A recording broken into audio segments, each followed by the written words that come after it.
Welcome to episode 418 of the DFO Rundown. As always, brought to you by Bet365. It's never ordinary at Bet365. You can get in the game. Use the promo code NATION, NATION. Select games, of course, NHL, NBA. You got the Grey Cup this weekend. And, of course, another host of NFL games, some big ones on Sunday. So check it out at Bet365. I am Jason Gregor. We welcome in Mike, the Dr. Rupp, to the pod today. Rupper, how you doing? I'm good. Got the glasses going today. I was on the late night coast to coast for Prime Canada last night. It was a great night of hockey, but you had some overtime games that were the late games. So quick turnaround. Contacts were not my eyes' friends this morning. So we're going glasses today. So Dr. Mike it is. Hey, buddy, I like it. Always, it's always better. It's better to look smarter. It's the way I look at it. There's just That's true. When the dogs, I could really offset a lot of stuff wearing these glasses. Yeah, exactly. So, let's start. We got lots of teams to talk about. Some teams we haven't touched on, basically because they weren't necessarily doing much. But the Dallas Stars have woken up here, and they've won 4 in a row. They've won 8 of their last 11. They're 8-1-2 in that time. Wyatt Johnston's having himself a really good rebound season. He's already got 11 goals this year, and that Stars team is like, a lot of us say, hey, they're putting some pressure because Colorado for a while looked like the only real team that it's found its way. But I'm ready to put Dallas in that category as well. Yeah, I think so. I mean, probably where we thought they'd be, but just getting going now, and I think it just matters how they're going as the season progresses and going into the playoffs. Obviously, this is a team that's had a lot of success. But Wyatt Johnston, I mean, 8 power play goals, Gregs. Are you kidding me? Like, it's the middle of November. He's got 8 power play goals. He's on pace for 36 power play goals. So this is something really impressive thing with it as well is you look to Boston, their turnaround on the power play. That's Steve Spott, who went from the crew here in Dallas under Pete DeBoer. He was running the power play in Dallas. He goes to Boston. Now Boston's power play is going, the remnants of what he left there and whatever they've got going with the new regime. I mean, they haven't missed a beat. That power play is number 2 in the NHL. It's big.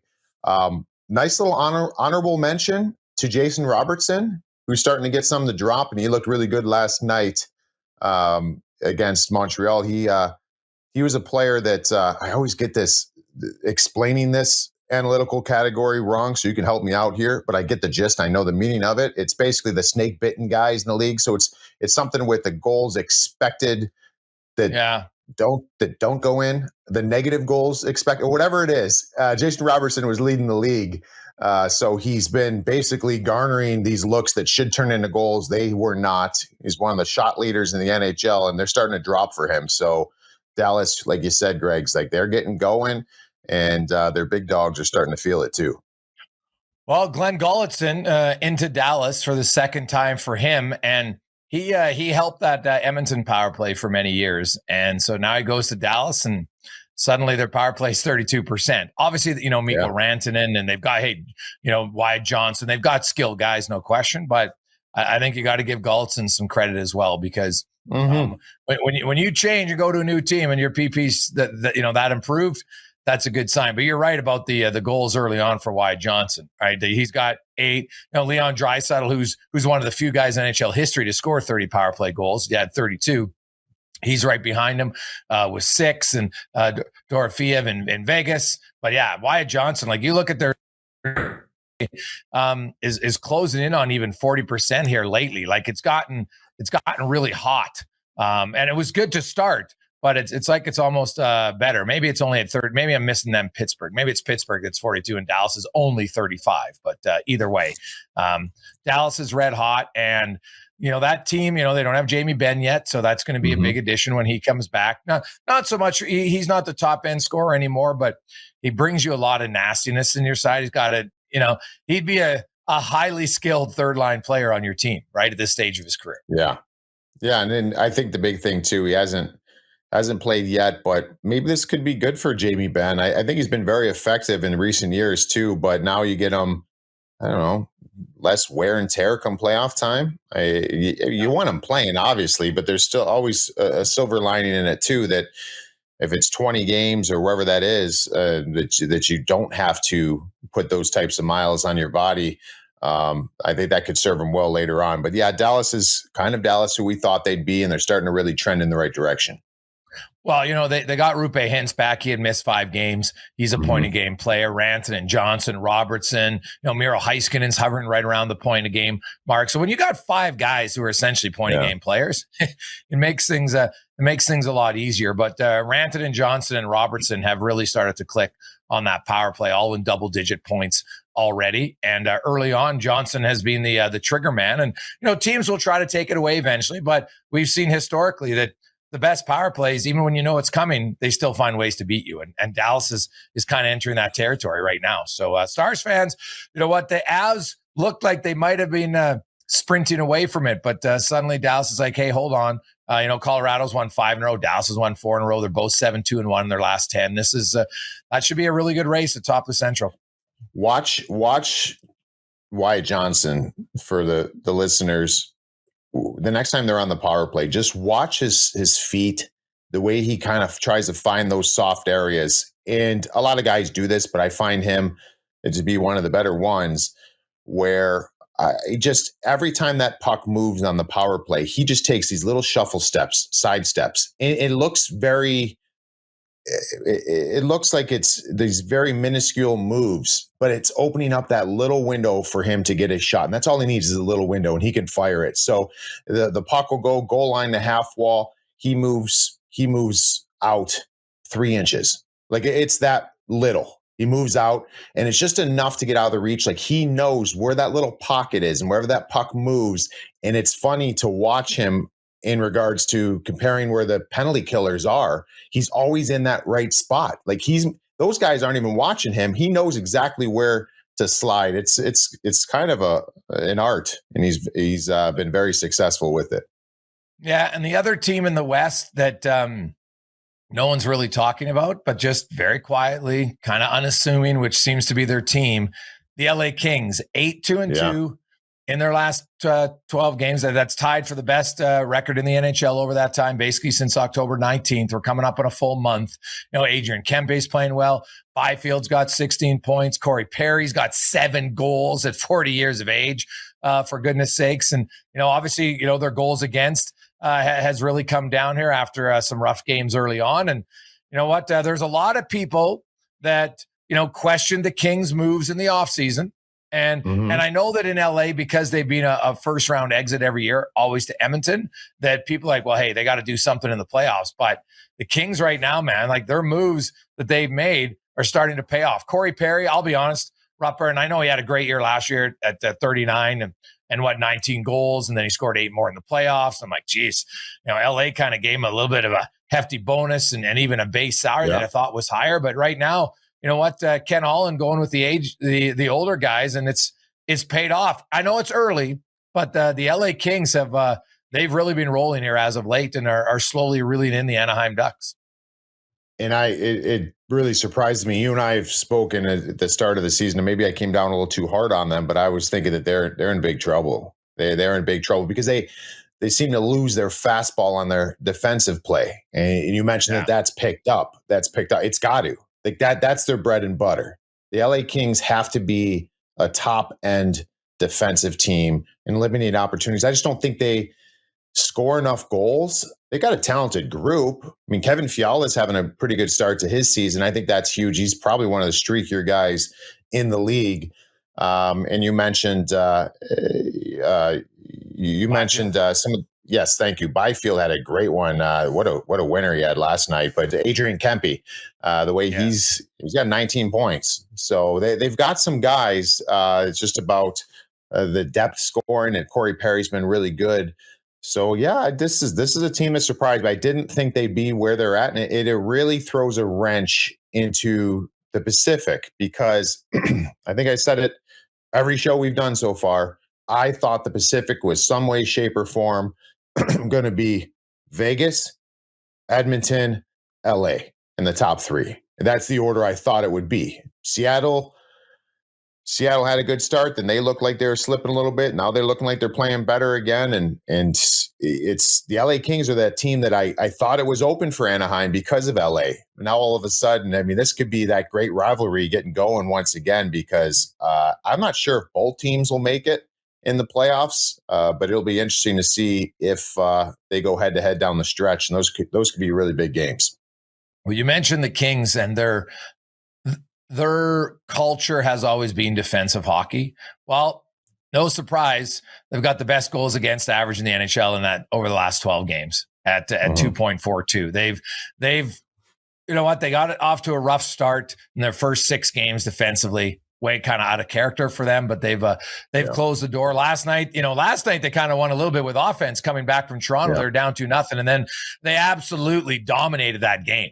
The LA Kings, like the shot attempts, Rupper, were like 88-37 or I got to look the exact number, but it was men against boys at times, and it really. I know that Toronto is banged up. Austin Matthews hurt, and that's unfortunate for Austin Matthews. You miss a week here, you miss 2 weeks here. That's why you're not catching Ovi. But long term, he's still a great scorer. He's going to get 500, 600, 700 goals. But I look at Toronto, and they've lost 4 in a row. They got some injuries last year. Their goaltending was very, very good. But both of their goalies have an injury history. Stolarz is 31 years of age. He's only ever played 30 games once in his career. He's banged up again. Wall was away from the team early on this year. And now, like I know, Willie Nylander, had an interesting quote. I want to read the, his quote, because it's one that, you kind of are like, you're really like, okay. Maybe it's. I found it rather interesting where he said, "quote I would be more worried if we weren't scoring goals, because that's harder, I think, to do. Not letting in goals has been hard for us this year. That's something that you can change and adjust and do better."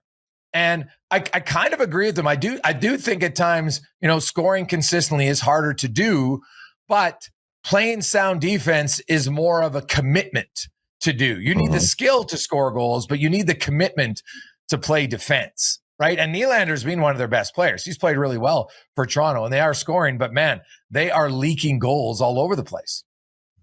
Yeah.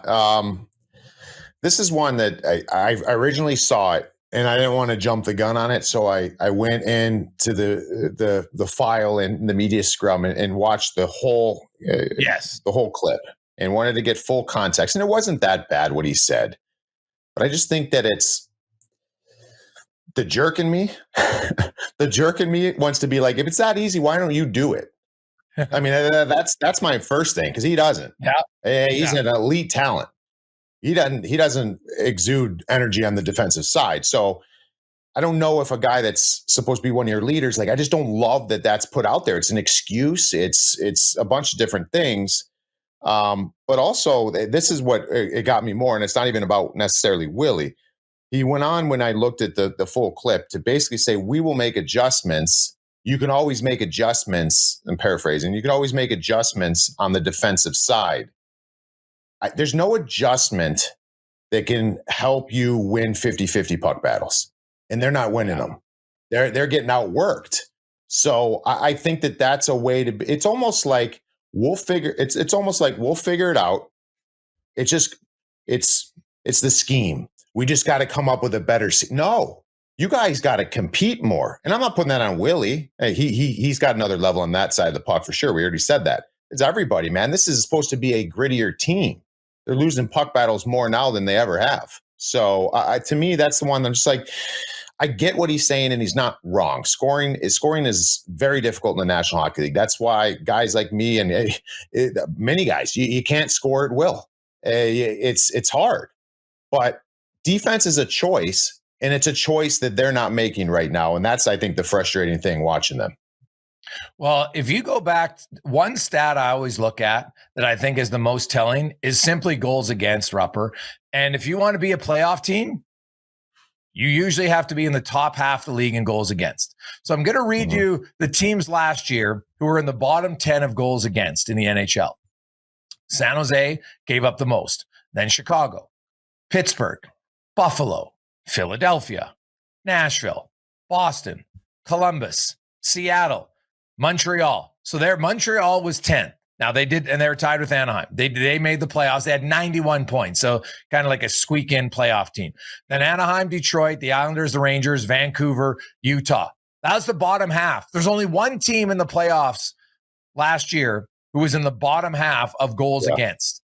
And you look right now, do you know which team is dead last in goals against?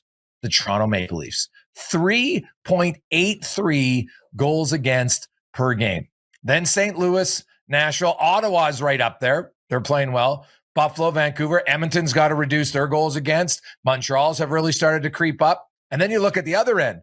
Well, which teams have allowed the fewest goals? Oh, the team that's right now the best in the league, Colorado. Right now, you do have exceptions. The Flyers and the Rangers are there. The Rangers are starting to wake up offensively. Washington, Pittsburgh's off to a good start because they're lowering their goals against. Dallas, Winnipeg, Carolina, lots of the kind of the usual suspects. But the Toronto Maple Leafs have a long ways to go.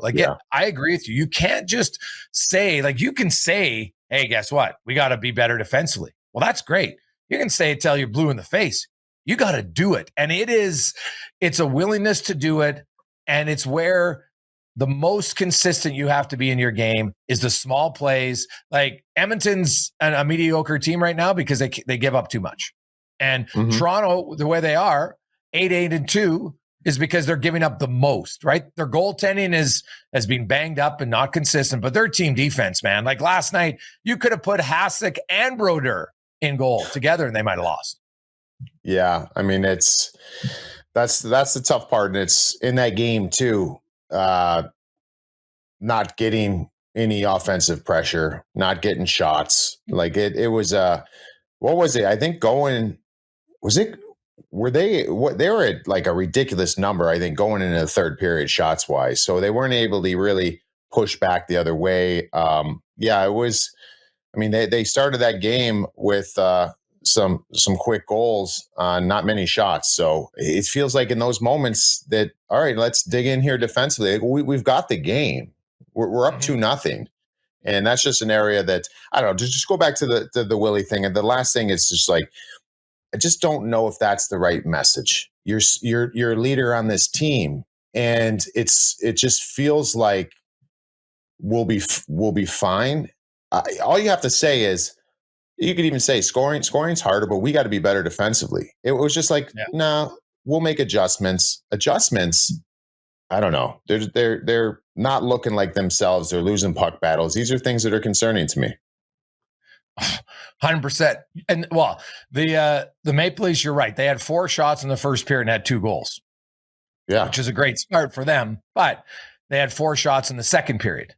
And like the game got no better. They had 7 shots and they got outshot 37-15. Never mind shot attempts.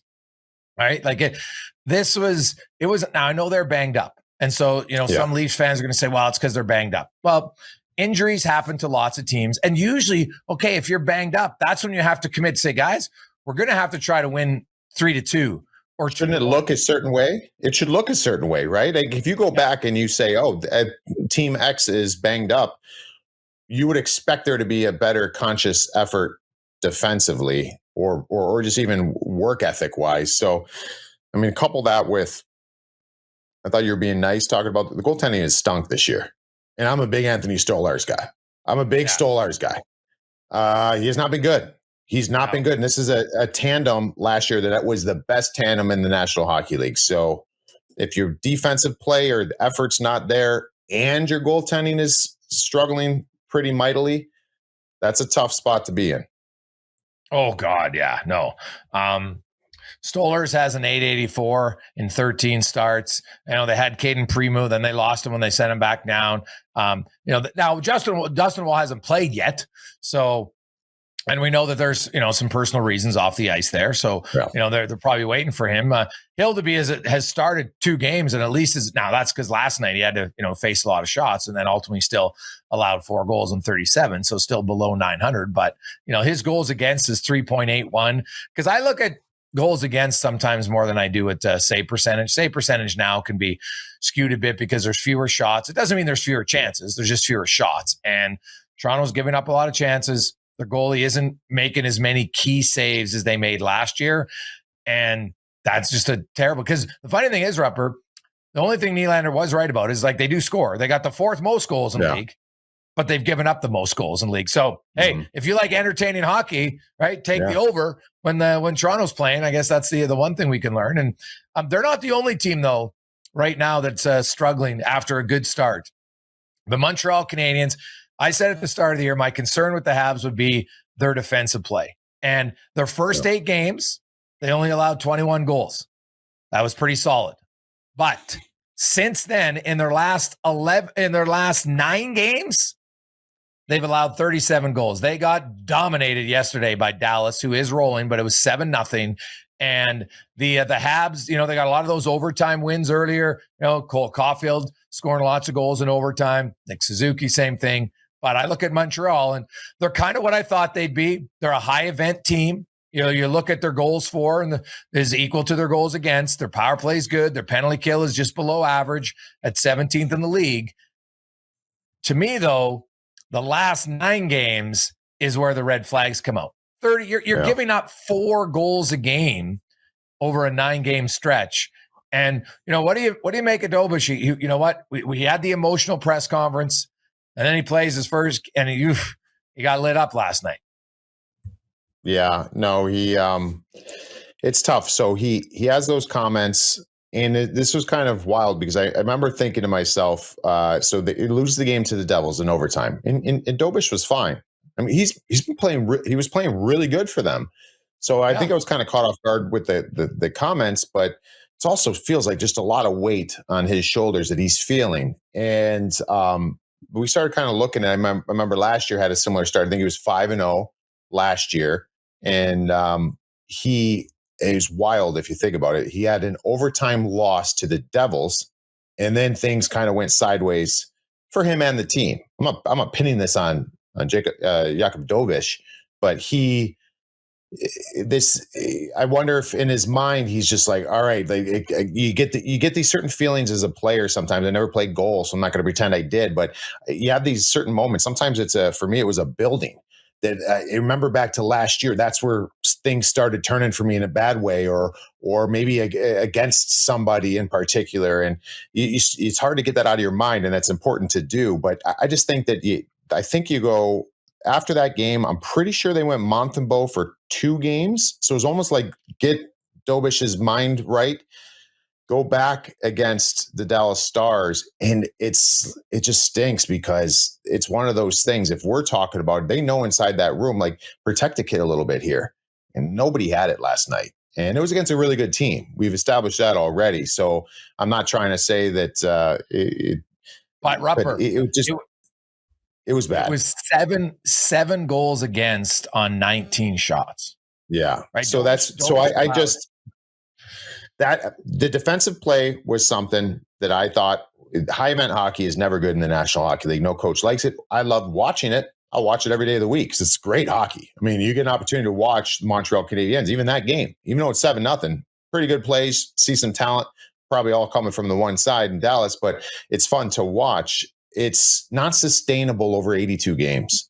And I think we're starting to see that right now. Now, do they have what it takes to get it back on the tracks? And that goes for the goaltending, which I've been concerned about as well coming into the season. Do they have enough of that as well? Again, going back to the Leafs, if you're not defending well and you're not getting goaltending, how are you going to win games? You're going to have to put up 6 every night. And last night it wouldn't have been enough because there were 7 against. So it's I'm a little concerned with them because I think we kind of saw it coming.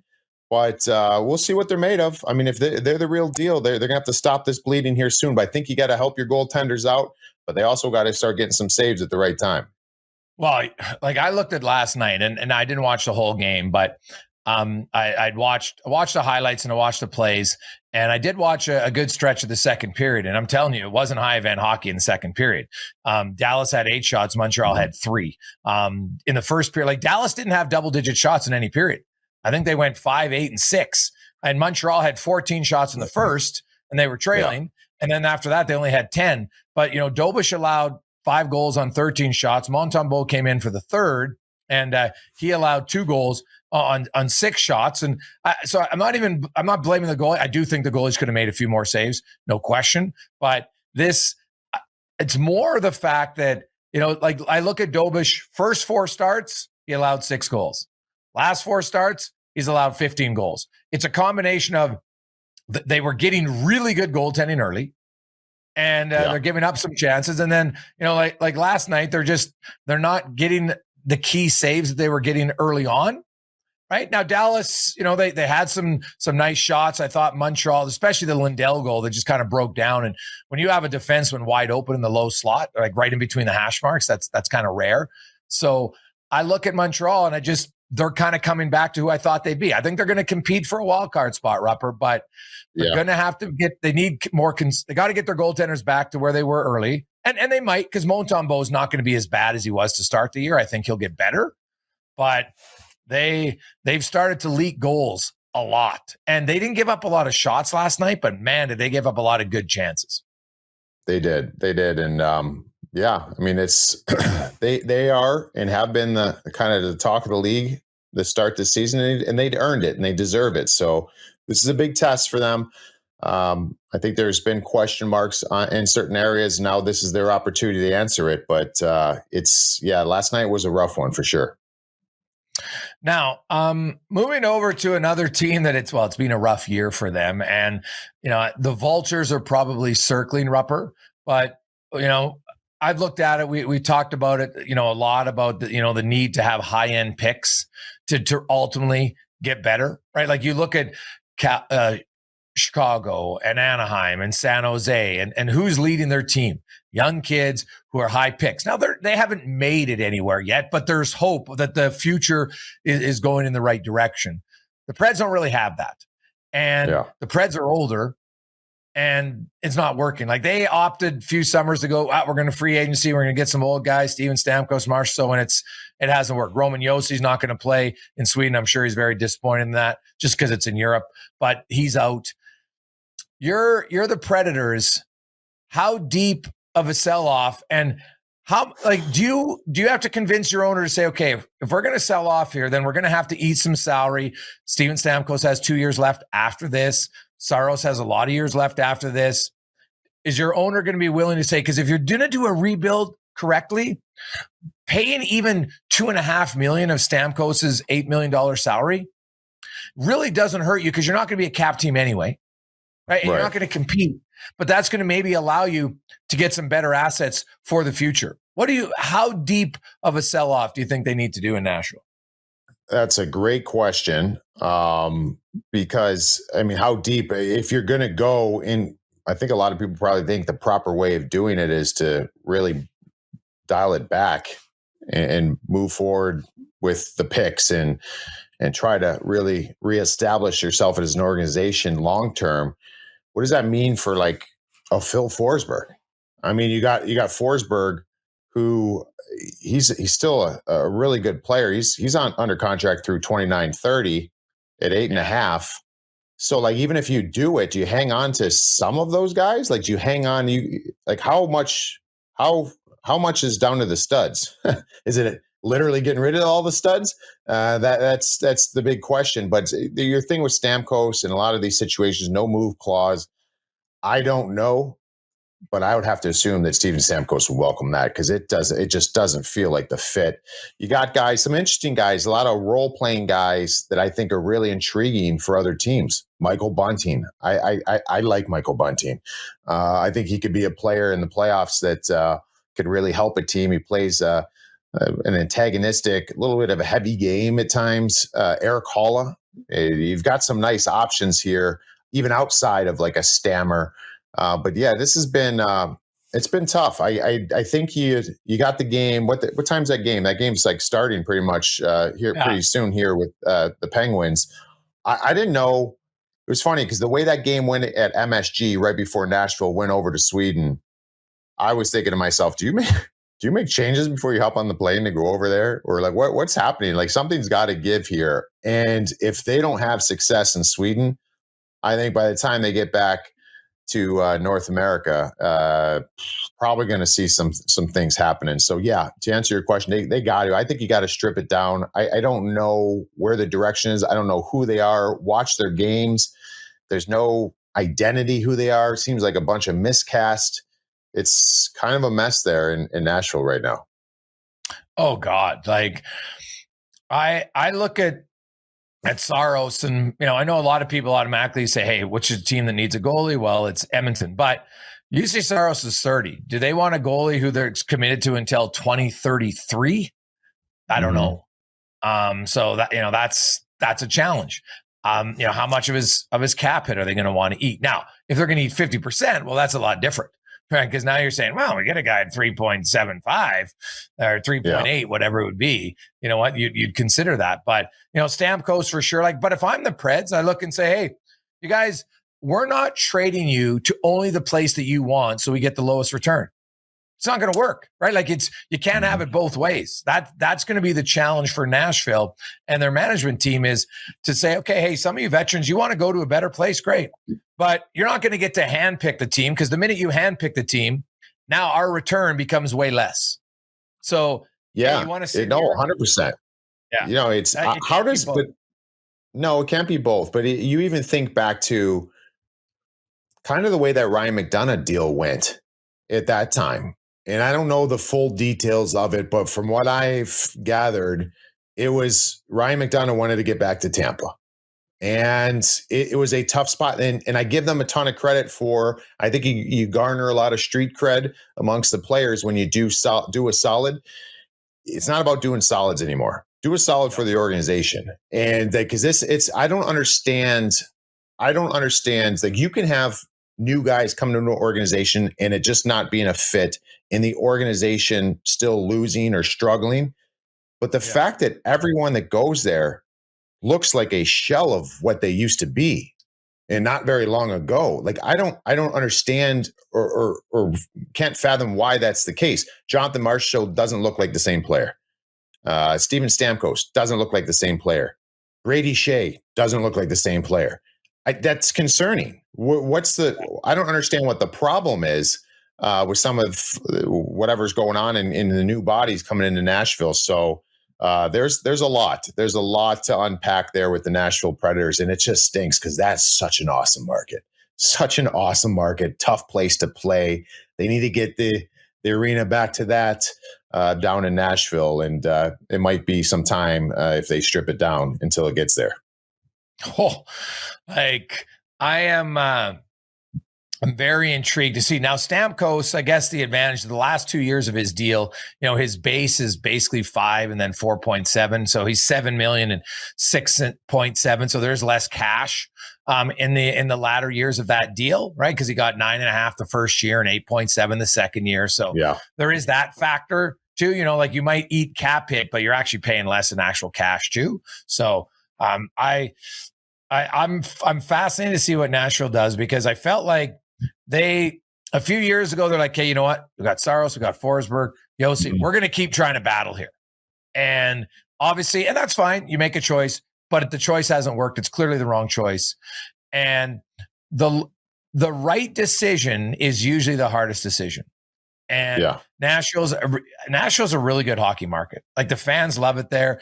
I think you got to be upfront and honest. Their fans are educated enough to understand and look around at Chicago and Anaheim and, go back to look at Edmonton, every other team, Colorado. Oh, geez, they got top picks like number 1s, number 2s, number 3s. Nashville only has one top 3 pick in their career. That was David Legwand way back in 99, right? Now, Brady Martin's a good pick, 5 overall. People like him. I know people try, oh, yeah, but we thought he'd go higher. Everybody says that. I'm sorry. He went where he was because that's what teams thought. So I look at Nashville and I really believe they have to make the hard decision, which is the right decision, and look to make as many good moves as they can. And you can't get rid of all of them because you need some veteran guys. But Ryan O'Reilly doesn't have a no movement clause. And I think that, there's lots of teams that would be interested in his services. He only has, 2 years left. So it's not a long-term contract. Actually, I think it's only this year plus 1. So, it's like a year and a half left is what he has. Right. So, and at $4.5 million, he was, guys won a Stanley Cup. I think there's a lot of value there potentially for him. Now, you're not going to get a first rounder, I wouldn't think, for Ryan O'Reilly, but you're Nashville. You got to look to teams and say, we got to get a mixture of draft picks, Rupper, but also some recent draft picks who are developing who are 20, because you can't bring in everybody at the same age. Yeah. No, that's true. Yeah, it's they've got to get, now you don't want to just see it just being picked. So I think a big thing is seeing what the market is over time. I don't know if you do those things now. Sometimes we see there's an advantage to jump out before the trades start happening leading up to trade deadline. But then sometimes it's better and more fruitful to wait till later because maybe there's not as many options. I think Ryan O'Reilly is an interesting one because of his pedigree, Conn Smythe winner, these things that he can provide and play an important defensive role at center. You could just wait for the perfect storm for a guy like that, and maybe you can capitalize and get a first round pick. But it's really tough because you can't just sit here. If they go over there in Sweden and it's a continual disaster, you can't just come back and sell the farm today. They've got to maximize. Like Barry Trotz has to hit some home runs. He needs to hit some home runs, and we might not know if it's a home run until 3 years from now. But those are the things that they're going to have to be very calculated in what they do. One final team before we get to Pat, staying out west. The Vegas Golden Knights are currently on a 6-game homestand. They've won 1 game. That used to be one of the hardest rinks in the league to win in. They lost last night to the Islanders, 4-3 in OT. They lost to the Panthers. They lost to the Ducks. They lost to Tampa Bay. They did beat Detroit 1-0, and they lost to Colorado. Like 6 consecutive home games, and the Vegas Golden Knights win 1. Like that is, I gotta look. That's got to be the longest losing streak on home ice, I bet you, in franchise history. 4, to go winless in 4. Like they would win at home for fun. Yeah. No, it's funny the way it works out. I mean, they're remember how they started, and it was Dorofeyev, it was Jack Eichel, just lighting the world on fire. It's just offense, and it felt kind of weird because it was like they weren't defending very well in the first number of games of the season, but they were scoring at a torrid pace. Then it's kind of reverted back to what we thought to be a little more structured team. But the results at home are something that we're used to. And like you're saying, that it hasn't happened now. I will say that homestand's a pretty difficult homestand, but this is the Vegas Golden Knights in Vegas, and it's about results. And so it's an interesting group. And a lot of it, I know people are talking, it's kind of crazy when you look at it. It all revolves around when Mark Stone went down. Mark Stone went down, and the team looks very different. So I don't know what that means. It means he's very important to this team. We know that. That's why he's got a C on his sweater. But I mean, this is, their goaltending is going to be a continual problem, I think. And I don't think they're done kicking the tires on this. I think it's going to be an ongoing thing all year. I think this is something where that organization's making calls, trying to talk to people and have conversations about the goaltending position. And this is one of the teams it was probably the team that does what they want, and they get what they want every single time. I just don't, they miss Aiden Hill, but Aiden Hill's game wasn't on point. I don't know where Aiden Hill's game's going to be. I figure he'll probably be one of the 2 comes playoff time. I'm not sure he's the starter. So let's see if they can pull another rabbit out of the hat in the goaltending department. But I have a feeling if they don't, they're one of those teams. They're not going to wait. They'll do something sooner than later.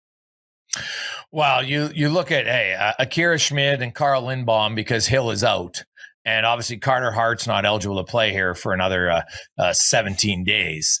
And who knows what he's going to look like. He hasn't been in the NHL for a long time. And I know there's lots of people that say we'll see if karma lives or not. So we'll find out. But the Vegas Golden Knights, I thought as much as Mitch Marner was going to help their offense, I really felt the loss of Pietrangelo and Nick Hague was going to be a big blow defensively. Hey, I'm glad you said the second one there. I don't think that people get enough attention to that. Remember, this is a team that Nick Hague was a big part of a big D-core that made it difficult to get to the net. So Aiden Hill and any of the goaltenders that they've had over the years that have thrived, you got to give some credit to their D-core. They made it difficult. And it's not as difficult now, and they're trying to navigate guys playing in different roles, getting more opportunity, new players into different roles. But I'm glad you mentioned him because Petro, huge loss. You can't replace him. But Nick Hague is an honorable mention too, because he was a guy that's hard to play against, and they don't seem as hard to play against right now. Yeah, like Jeremy Lauzon is, he's not as skilled at all, big 6'3". I think he's like 225. And, Caden Korzak's come in. But both of those guys are still smaller than Pietrangelo and Hague were, and they're not as skilled, obviously. So, it's a big drop. And hey, Shea Theodore, by the way, shout out to Shea Theodore. That was one of the nicest goals, maybe the nicest goal I've seen this year so far. Oh my God, he was looking like a forward dangling the entire Islanders team. It was an unreal goal. So shout out to Shea Theodore. But when you lose, do you think they should have challenged that?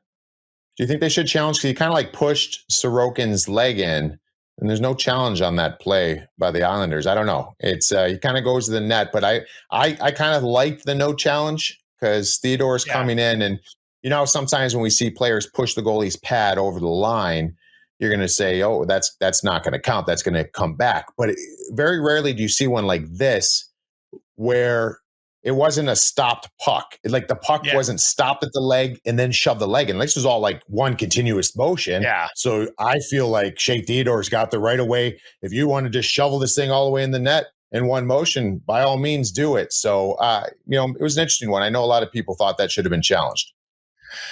I think it was a smart play. I think they're going to know you watch that play, the Islanders, right? You challenge it and you're wrong. And all of a sudden you give them a power play.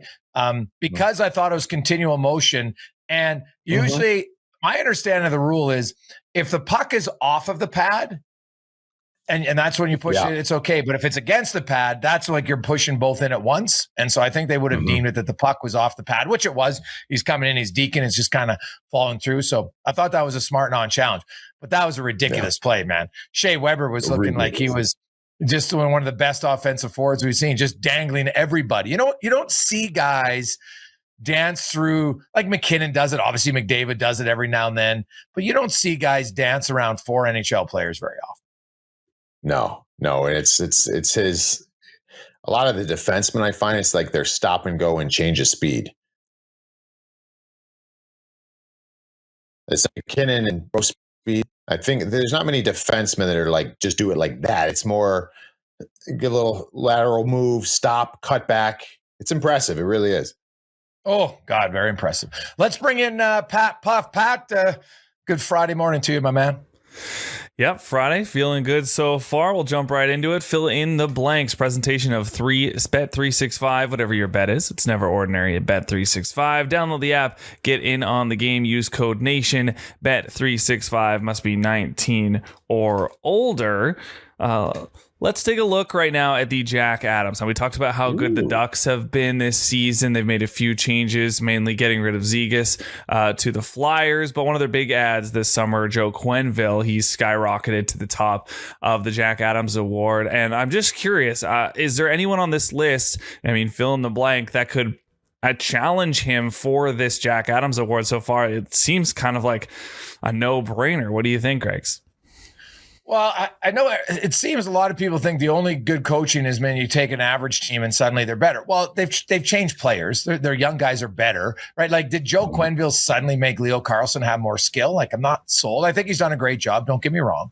But I look at some teams and I'm like, hey, Glenn Gulletson comes into Dallas and look at their power play. That's coaching, right? You got the same guys. That's coaching. Right? Like, that's specific that you can look and say they're a veteran team. They've had good players before. So I would look at him. I would even look at Jared Bednar in Colorado. They're off to an unreal start, no question, but it's too often that like good teams, coaches, people take it for granted. Like, I think sometimes it's hard to keep a good team motivated, right? Because we've seen some teams go through the motions. The Avs have not gone through the motions. The Avs have been the best team in the NHL by a fair margin, I think, this year. So those guys aren't even on Bednar's there, and he is, I think he's like, 7th or 8th, but I'm surprised. Like, to me, Gulletson not even being on the list is a little surprised. Yeah, no, I like that. It's a great mention there. When you're saying that, though, it still blows my mind that John Cooper has never gotten the love in this category. 100%. It really is. And the fact that I think people are like, well, you're supposed to be good. You know how hard it is to sustain what he's been doing? I mean, this team, since he's gotten there in 2015, which they went to the Stanley Cup Finals, lose to Chicago, like, they've been relevant now for 10 years. Like, they've been a contender for 10 years. Every year you sit there and talk, and I bet you every single year there's a big group of people that have them as preseason, like Tampa Bay, Stanley Cup Finals. That's pretty impressive. So, that's an area that I think never gets enough love in this category. That's why I like Jared Bednar. But I'm going to go two guys on the flip side of it. Lane Lambert is an interesting one to me because I was very concerned with this Seattle team, the way things have kind of been progressing or not progressing. It's been really plateaued and took a dip. And they look good this year. And I know it's early, but that's one to keep an eye on. And plus 2,800, that's pretty good value. And then Jeff Blashill, I think, has done an incredible job in Chicago. Like, I don't understand how the players get credit too, but the coach, when you come in, just like we said before, like, I don't understand how so many people are struggling to find their way as individual players in Nashville. How about if you look to Chicago? The fact that Bedard is like a strength of his puck battles now. That was never a strength of his last year. I mean, the way he's using his body, playing with confidence, that team, the way they just go. I mean, I'd argue that Devils Blackhawks game the other night was one of the better games I've watched this year. So Jeff Blashill, it's a good one there too, but it's tough because where do we think Chicago's going to be at the end of the year? Are they going to be a playoff team? Probably not. And that's probably going to hurt him as far as the Jack Adams. And if Joel Quenneville's getting all the love because he got a good team, how is Dan Hughes not basically the same? Yeah. The Pittsburgh freaking Penguins are a defensive juggernaut. Hands up anybody. And Rupper, you did games. You watched them closer than anybody. They were awful. They were, honestly, I can say that now because they know they're solid now. And the way he's got them playing, they honestly, fellas, some of the worst defensive hockey I've ever seen. Yeah. And now all of a sudden they're a fast team. They're not old anymore. And they defend. They defend really well. And not only defend well, they're one of the league leaders in opportunistic offense and what they can provide offensively. So there's no shortage of guys on this list. Marco Sturm, I'd chuck him in there. What that team's doing. I mean, they stopped at 7 games in a row with that loss last night to Ottawa, but it's there's a lot of teams that have really taken steps under some of these guys. Yeah, I think this is going to be an interesting one to watch as the season goes on. I agree with Dan Muse 100%. Has the possibility if the Penguins make the playoffs, like they have the same argument as Quenneville and Glenn Gulletson, not on this list, but is plus 7,500. But also Rick Tocchet. I mean, the Islanders aren't doing quite as well as some of these other teams, but the vibe on the for the Flyers has kind of turned around a bit. So it'll be interesting to watch that. We'll jump over to the Vezina. Now, we all know this is kind of Connor Hellebuck's award to defend. It's him versus the field, but I mean, there's a couple other goalies on here having great seasons. Stahl, I mean, you could argue one of the big reasons for Anaheim's success as well. Logan Thompson isn't playing as many games, but his numbers are great. Spencer Knight, of course, the MVP in Chicago. Is there another goalie on this list that you think could compete against Hellebuck for the Vezina? Mike?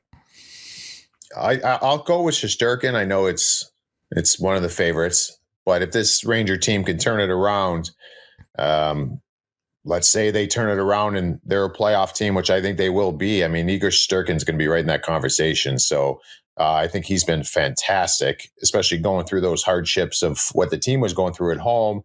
I mean, that's probably the one for me outside of Hellebuck. Logan Thompson's an interesting one. I never think he gets enough love, but I'm also kind of big win last night, but I'm kind of concerned with Washington. I don't know what their team's going to look like as this goes on, but give me Igor. Igor is good. Like, Hellebuck shouldn't be the favorite right now. None of his numbers are that good. He started one more game than Logan Thompson. Logan Thompson started 12 games. He's got a .923 save percentage, a 1.85 goals against average, and his saves above expected is right on, I think, the top 5 last I checked with Woodley. The other guy, Spencer Knight for Chicago. He's been out of this world good for Chicago. Like, you look at, he started 12 games, same as Logan Thompson. He's faced 103 more shots. And way more. Wow. Way more. That's a great nugget. Yes. Like, way more save percentage. Like, I look at way more scoring chances, excuse me. When I look at guys like for goalies, like Spencer Knight, he's got to be right up there. Shesterkin's a great one, Rupper, but look, like Shesterkin has started 2 more games than Knight, and Knight still has faced more shots. Like it's because, you're averaging 28, 29 shots a game. So Shesterkin faces a lot, but I'm Spencer, Knight, Shesterkin, and Thompson would be my top three right now.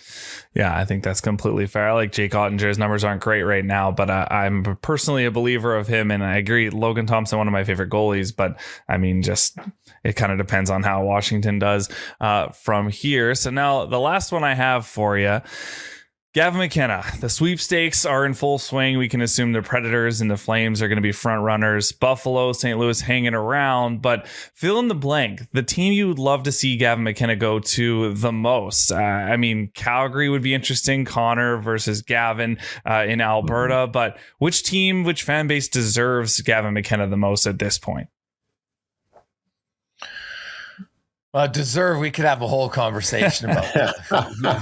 who deserves a team. I will say, I think there's certain franchises, and I'll stick with it. And I know that, their fans might not like me saying this right now because they've got the fifth most points in the West, but the Seattle Kraken are the team that, they got an older team. They've got a few young players, but not like Gavin McKenna there would be massive. Nashville, obviously, I think could use him. And the other team, realistically, is the Vancouver Canucks, right? Like the Vancouver Canucks, if they get Gavin McKenna, all of a sudden Quinn Hughes is like, oh, maybe I'd want to stay here now, right? Because, that there's an organization that, if they can get out of their own way, I think would be a solid for them. There seems to be a little bit less noise outside of hockey this year in Vancouver. And I know they like to blame the media for all their problems. It's not. Most of their problems were self-inflicted wounds.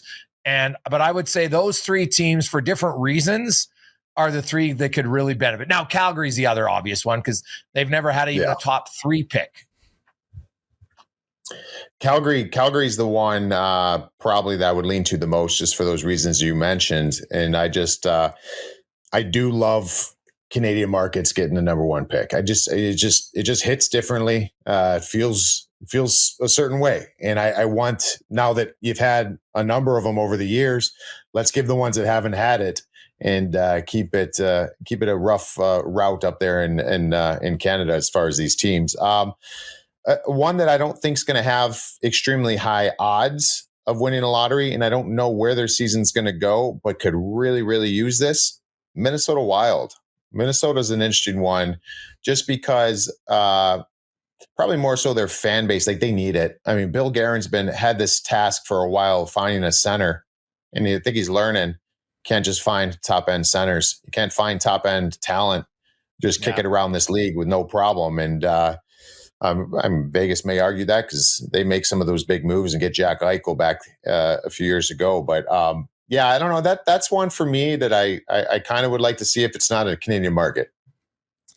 Yeah, you stole mine, Rupp. I think as an Edmonton fan, I don't really want to see him go to Vancouver or Calgary. And I feel like Minnesota, he'd be so fun to watch and kind of an unofficial Canadian team, if you ask me. So I think it'd be fine to go there. But I don't think they're going to have great odds to get him, unfortunately. I think they'll figure their season out at some point here. But that is Fill in the Blanks, brought to you by Bet365. It is Gavin McKenna. It's funny. I see a lot of people talking about his season. He has 14 points so far in 12 games. Not out of this world numbers, which doesn't surprise me. College is, it's an older game, and it's a big transition. And I look at players, and they're going to evaluate, and some scouts I've talked to say, hey, you know what, this gives you a better sense of how it's going to be. And Gavin McKenna, probably for his development, it's harder, but that can be better. Right? Easier isn't always better. But there is that balance of what about confidence? And Rupper, we've seen lots of top picks who, once they lose their command, they never live up to the top 2, top 3, top 5 pick status. And now some do, and it just takes a little bit while longer. So, I don't think Gavin McKenna's lost any skill set, but his, I think what's going to happen is because his numbers aren't eye-popping, some people are going to say, wow, I think it's close. Right. And, Verhoff's a good young defenseman. I think I've seen some, I'm always one, I hate's a strong word. I dislike, and I think it's very unfair to players when you put unrealistic expectations on them. Yeah. And too often it comes from media people or, bloggers, whoever, writing about a draft pick and, I think he's going to be this. Some use the G word, which is ridiculous for somebody who's never even played in the pros to call him a generational talent. There's the odd one, like, hey, Connor McDavid, he's pretty good, but Connor Bedard is not there yet. He might never be. And that's okay. He might be elite. He just might not be generational, and that's okay. And it's not his fault that people incorrectly put that tab on him. So I do think that McKenna's numbers not being eye-popping, at least to start, is going to have others say, this draft is going to be closer than it really is. Yeah, I think that it's so much, just even in life, it's what are you going to do about it if you're Gavin McKenna? You know what I mean? Like, that's where my focus would be. I mean, we know what he's supposed to be. Everybody, we've been talking about him being the first overall pick for years. I don't think any of that changes. All right, he got hit with something here. What are you going to do about it? Like, how are you going to adjust? How are you going to persevere, push through, whatever it is? Everybody's path is different. And I know there's a lot of comps because you're like, well, Macklin Celebrini, he was at BU. There's a better division in NCAA. He had to face, his numbers were great. Well, he's a different guy. He's a different player. And, Celebrini, and it doesn't seem like he's because he's been so successful in the National Hockey League last year and this to start this season, but he'll get to a point where he's got to have one of those moments. What are you going to do about it? And he's got to ask that to himself. And, but even Connor Bedard, you mentioned, Connor Bedard was gifted that as far as that label that he's going to be this. I was really concerned with him coming into this year. I didn't know what he's going to be. I saw a lot of things I didn't like, and I saw some things I really have liked. And so which way is it going to go? What are you going to do about it? What does he do? He's harder on puck battles this year. All those things we talked about. He's a different player this year. So I'm not willing to categorize Gavin McKenna anyway right now. He dominated his peers, would still dominate his peers today. He's playing against men, and it's going to take a little bit of adjustment. It's not like he's got zeros across the board. So, I'm not concerned. I think he's still the landslide, should be the landslide number one. Oh, yeah. No, I think he will be. And but his numbers, like, I'm not overly surprised. Like, I didn't think he was going to come in, as a 17-year-old and absolutely dominate in college. It's hard, man. And I think I wonder how many other players who aren't as skilled as Gavin McKenna look and say, maybe I'll play another year of major junior to get stronger and maintain my confidence higher rather than, because I see some that are committing to go there at 18 and I'm kind of like, why? I don't understand. Yeah. No, it's the other part too. And again, everybody's different. That's it. It's quite the shell shock of him playing where he played. Yeah. Now you're going to go to Penn State that's got a gazillion students. You've got it's a huge life change. All of a sudden, the focus of knowing that, hey, I get up at this time, go to the rink, do this. Like, you got to go to class. Like, there's some adjustments that I know I don't think I would have handled very good, I should say, playing college hockey. So it's a big life change for him, and he'll be fine. Yeah. Rupper, I look forward to the weekend. Bevy of games in the NHL. We got the Grey Cup. Shout out to Riders. And now, Rupper, you've never been to a Grey Cup festivity. I'm thinking because you played all the time. I'm going to tell you, at one point in your life, you need to go to Grey Cup weekend. I would take you, and I will tell you just the events of the Grey Cup weekend. It is very, like, Super Bowl is so expensive. It's an arm and a leg to get into anything. You go there, there's parties that cost you $5 to get in, and it is unbelievable. It's like a cabaret, and it's massive, and everyone's friendly. And if you want to turn back the clock and have some fun one time, Rupper, I'm telling you, we should plan for you one time to be, okay, you know what? I'm going to go to Grey Cup and go there Friday, Saturday, and maybe watch the game on Sunday. But I'll be honest, I would love to experience it, man. I'll tell you real quick, and ask Jack Michaels about this, because So I lived in Western Pennsylvania, north of Pittsburgh, but just a little bit south of Erie. So that's why I obviously played junior hockey. And Jack Michaels went to school in this town called it's Meadville, Pennsylvania. Tiny farming community, like tiny nothing town. Anyways, just north of there, like 15 miles, is Edinburgh, and there's a university there. And you might have to help me out because I'm not huge on his name, but the quarterback at this small school, he ends up being the quarterback in Ottawa, This is I got to look up his name. I should have had it ready. But anyways, it's so funny because in this little area where I lived, there's like this CFL, like JC Watts. Contingency. What's that? Was it JC Watts? Like what year are we talking? No, I mean it's. I feel like it. I mean, it's certainly been in the last 10 years, but it's. I don't know if he's still playing. I got to look him up. The quarterback was his name Trevor Harris. No, Trevor. He's in Saskatchewan right now, but. Anyways, I totally botched this because I don't have the name. I'll find the name. We'll update it later. But it's really cool because you got like this little area that's like a bunch of CFL fans because they're all rooting for this guy who's the quarterback in Ottawa. And so a lot of those guys would make road trips that I knew down in that area to go and watch them play. And I'm like, oh man, it'd be fun someday to go to a CFL game. Well, Trevor Harris was in Ottawa. He's from. He went to Edinburgh. Edinburgh University. Yeah, it's him. That's dude. He's the quarterback in the Grey Cup this weekend for Saskatchewan. Oh, is he? There we go. I gotta watch now.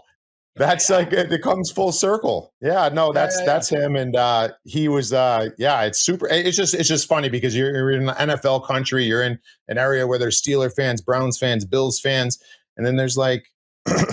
There's a CFL group down there that's like it's pretty cool in Edinburgh. So hey man, shout out. I get it. Hey, they're loyal to football, right? They're loyal to football, and football is great. It's exciting. I'm not one who has to be either I love NFL, hate CFL, or I love CFL. I love both of them. They're different. They got different skill sets. The NFL has really taken a lot of pages from the CFL to become more entertaining. Fun enough in the last few years, and but. I look at Trevor Harris starting quarterback for the Riders. They probably a slight favorite, I would think, against Saskatchewan, but I'll take Montreal because they've never lost with their quarterback, Davis Alexander. When he starts, they're 13-0. So I'm going to go with that. So, Rupper, keep tabs on it.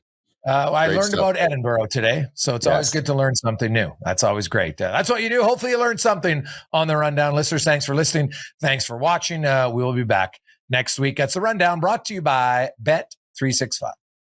Hey, hockey fans, if you enjoyed that video, then make sure you hit the subscribe button right here on the Daily Faceoff YouTube. We have you covered for everything you need. Exclusive interviews on The Sheet with Jeff Merrick, all the latest hockey news on Daily Faceoff Live, and you can always get your morning started with Johnny Lazarus and Colby Cohn on Morning Cup of Hockey. Don't miss a minute. Hit that subscribe button.